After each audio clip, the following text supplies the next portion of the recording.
과학 전문 방송 YTN 사이언스가 새롭게 선보이는 신개념 과학 프로그램. 그에 어울리는 신개념 MC는 포브스 선정 각선미가 뛰어난 연예인 1위, 네이처지 선정 국가 유물을 닮은 연예인 1위. 오이? 뭐야? 오늘 뭐 세프로 한다더니만. 근데 그 테이블 앞에 그 도자기 그것만 있으면 돼요. 보자기? 뭐야? 이거 뭐 내 휴대폰이잖아. 이제 거기로 연락이 올 거예요. 연락이 온다고요?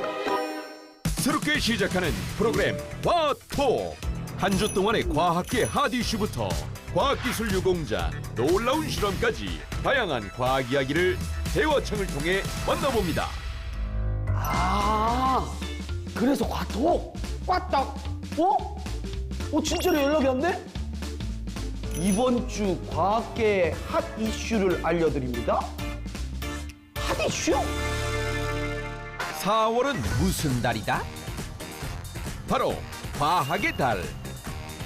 올해로 55주년을 맞이한 과학의 달은 미래를 향한 도전과 혁신, 국민과 함께하는 과학기술 ICT를 주제로 일상 속 과학이나 기초과학 분야 등을 다양한 프로그램으로 선보일 계획이라고 하는데요. 이에 맞춰 중앙, 과천, 광주, 대구, 부산 등 국립과학관들은 이번 달 일정 기간 어린이 과학관과 상설 전시관을 무료로 개관한다고 합니다. 그리고 굳이 집을 나서지 않고도 참여할 수 있는 집콕 행사도 열립니다. 4월 10일부터 15일까지는 기초과학진흥 주간으로 대국민 강연, 온라인 퀴즈쇼 등이 이루어질 예정이고요. 연구개발 현장과 성과를 생동감 있게 전하는 지금 우리 과학은, 과학 역사를 풀어내는 꼬꼬무 사이언스, 영화 속 과학 이야기를 나누어보는 사이언스 시네마 등 다양한 프로그램을 진행합니다. 모두 만관부. 꽈딱. 최근 코로나19 오미크론 변이 바이러스가 계속해서 발견되는 가운데 국내 연구진이 변이 항원을 검출할 수 있는 신속 진단 기술 개발에 성공했습니다. 한국화학연구원에 따르면 신종 바이러스 융합연구단 김홍기, 이종환 박사 연구팀이 변이 항원을 구분해 검출할 수 있는 진단 기술을 개발했는데요. 연구진은 코로나 단백질과 높은 결합력을 갖는 항체를 발굴해 붉은색으로 표시하고 정상 항원에 더 높은 결합력을 갖는 또 다른 항체는 청색으로 표시했습니다. 이렇게 하면 진단 키트를 통해 검사했을 때 변이 항원일 경우 분홍색으로, 변이가 아닌 정상 항원일 경우 보라색으로 나타난다고 하는데요. 앞으로 이 기술을 활용하면 델타나 오미크론과 같은 변이 바이러스의 항원을 현장에서 신속하게 검출하고 구분할 수 있을 것으로 기대됩니다. 와우! 뿜뿜뿜뿜! 꽈딱. 우리나라 최초 달 탐사선이 곧 이름을 정하게 되는데요. 지난 1월부터 2월까지 시민들이 공모한 6만여 건의 이름 중 탑10이 선정됐습니다. 그래서 나온 이름들 살펴볼까요? 달과 순우리말을 합친 이름들부터 다산정약용, 우리별 1, 2, 3호, 개발을 주도한 고 최순달 박사의 이름을 딴 최순달도 후보에 올랐습니다. 최종 명칭은 국민 선호도 조사와 전문가 검증을 거쳐 5월 초 확정된다고 하는데요. 달 탐사선, 과연 너의 이름은?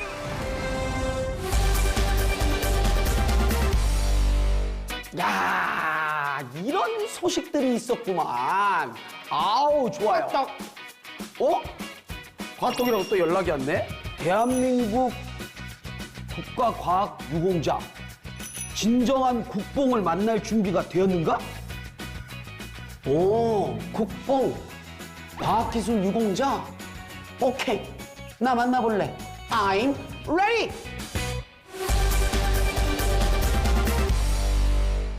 (1946년) 서울. 당시 중앙관상대에서는 연구원들의 고심이 이어지고 있었다. 당시 실무 책임자는 국채표 부대장으로, 그는 수년간 교사로 재직하며 신문과 잡지, 라디오 방송 등에 꾸준히 나와 시민들에게 과학 정보를 전달한 인물이었다. 그런 그는 해방 후 국립중앙관상대 부대장으로 기상하게 발을 들였는데, 그 고층권 기상 연구를 하려면 라디오 존대를 20km까지는 쏘아 올려야 됩니다. 아유, 선생님. 아니, 일본도 5km밖에 못 올렸는데 우리가 그렇게 높이 어떻게 해요?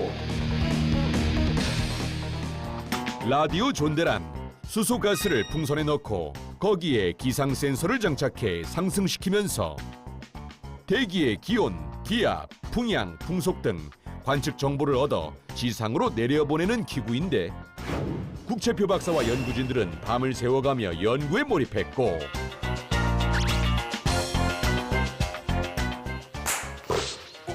아유, 깜짝이야. 결국 1946년 4월 자, 그럼 이제 띄우겠습니다. 자, 다 같이. 하나, 둘, 셋!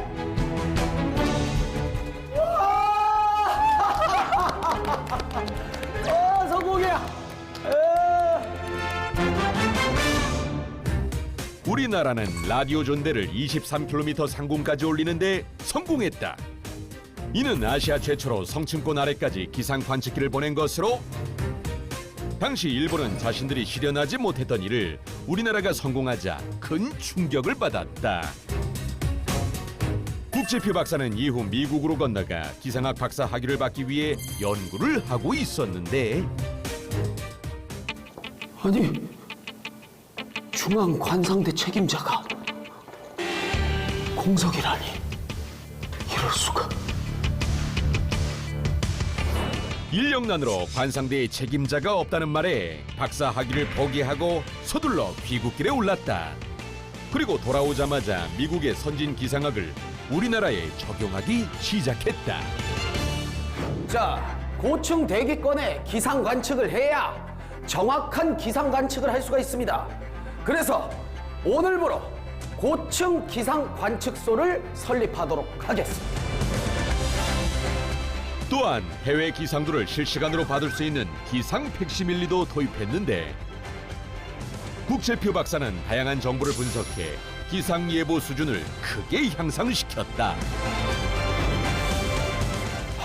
하지만 이것만으로는 부족해. 우리나라는 농업 국가인데 기상 정보를 조금 더 쉽게 알려주는 방법은 없을까? 그는 당시 국내 최대 산업이던 농업에 좀 더 도움이 되는 방향을 고민했는데 그리고 1962년 자동 일기 예보기가 등장했다. 우리나라에서 처음으로 자동 일기 예보기가 등장해 관심을 모으고 있습니다. 중앙관상대에서 만든 이 예보기는 그날의 일기 예보를 미리 녹음해 두었다가 누구든지 지정된 전화번호만 돌리면 곧 자동으로 알려주게 되어 있는데 전화번호는 739개 0060번으로 아침 6시부터 밤 12시까지 이용할 수 있는 것입니다. 그는 이에 멈추지 않고 창의적인 연구 업적도 남겼는데 태풍의 강도와 진로를 예측하는 태풍의 3일간 예보법을 내놓기도 했다. 이는 일명 국의 방법이라 불리며 미 연방기상국, 일본 기상국 등에서도 활용됐는데 저의 소원은 농업국인 우리나라가 더 부유해지는 것입니다. 대륙의 끝, 좁은 지형, 해양을 가진 반도국가, 예보하기 어렵고 복잡한 조건을 가진 우리나라. 하지만 국채표 박사 이후 60년이 지난 지금 우리는 세계 10대 기상 선진국으로 인정을 받고 있다. 지난 2020년 과학기술 유공자에 선정된 고 안병성 박사. 그는 1970년 전자계산기를 국산화하는 데 성공하고 탁상용 전자계산기, 포켓형 전자계산기 등을 연달아 개발하며 국가 수출에도 큰 기여를 했는데 그런 그가 IT 강국의 선구자로도 불리는 이유는 무엇일까? 1972년 서울. 아, 네, 들어오세요. 안녕하십니까. 예, 안녕하십니까. 청와대에서 왔습니다. 아, 청와대요. 사실은 저희가 심각한 문제에 봉착해서 이렇게 찾아뵙게 되었습니다. 예, 그게 무슨 일인데? 사실은 카카의 차에 이동 전화가 달려 있는데 네. 그 전화가 지방이랑 통화만 하면 쉬 이러면서 잘 들리지 않는다고 합니다. 그리고 각각 집무실에는 비상 전화기가 여러 대 있는데 그렇죠. 비상 전화벨이 울리면 이건가 저건가 막 이러시다가 화를 내셔가지고 저희가 너무 무섭습니다. 박사님 어떤 방법이 없을까요? 그거 문제군요.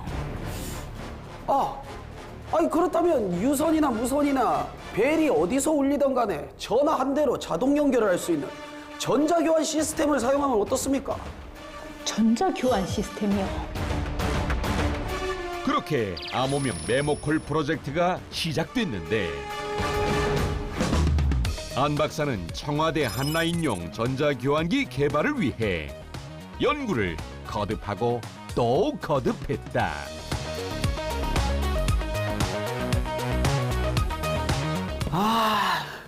이거 또 안 되네.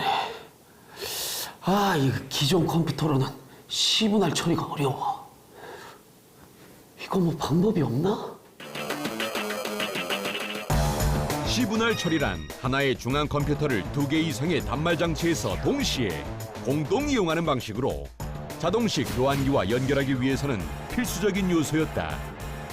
하지만 당시 컴퓨터의 기능으로는 이 작업이 불가능했는데 그래, 안 되겠어.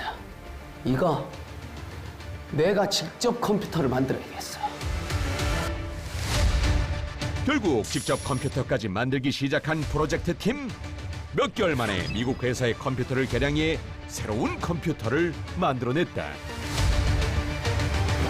여러분, 이게 바로 저희가 만든 컴퓨터입니다. 16비트의 자료를 한 번에 처리할 수가 있습니다.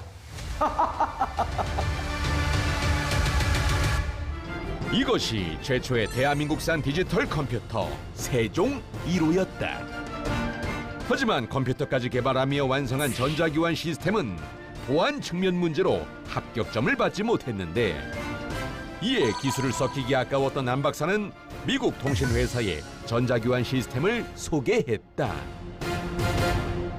이런 기술인데 어떻습니까? 와우, 너무 좋아요. 와우, unbelievable. 와우. 그럼 계약하는 겁니까? Of course. 그의 기술을 알아본 미국 회사가 대량 생산을 주문하며 국내 기업과 합작 회사를 설립했는데 이것이 우리나라 국산 컴퓨터 개발과 교환기 기술의 시발점이 됐다. 70년대 들어 고도 성장에 진입한 우리나라는 급증하는 전화 수요에 비해 시설 증가는 더뎠고 저 전화기한테 신청하러 왔는데요. 그거요? 1년 정도 걸리는데 괜찮으시겠어요? 네? 무슨 전화기 한 대가 1년이에요. 지금 기다리는 분들이 워낙 많아가지고 그 정도 기다리셔야 돼요. 이에 안 박사의 기술을 개량해 시분할 교환기, 즉 TDX 개발이 시작됐는데 TDX는 타임 디비전 익스체인지의 약자로 쉽게 말해 전화를 걸었을 때 상대방과 나를 이어주는 교환 장치를 말하는 것이었다. 안병성 박사는 이 과정에서도 총괄 책임을 맡아 프로젝트를 진행했는데 5년간의 연구 끝에 선진국만 보유하고 있던 TDX 기술을 세계에서 10번째로 국산화하며 성공을 거두었다. 그리고 이 통신망 구축은 우리나라가 IT 강국으로 도약하는 데 큰 기틀이 되었는데 남다른 아이디어와 추진력으로 통신 강국을 개척해 나간 안병성 박사. 그의 열정이 오늘의 대한민국을 있게 한 것이 아닐까.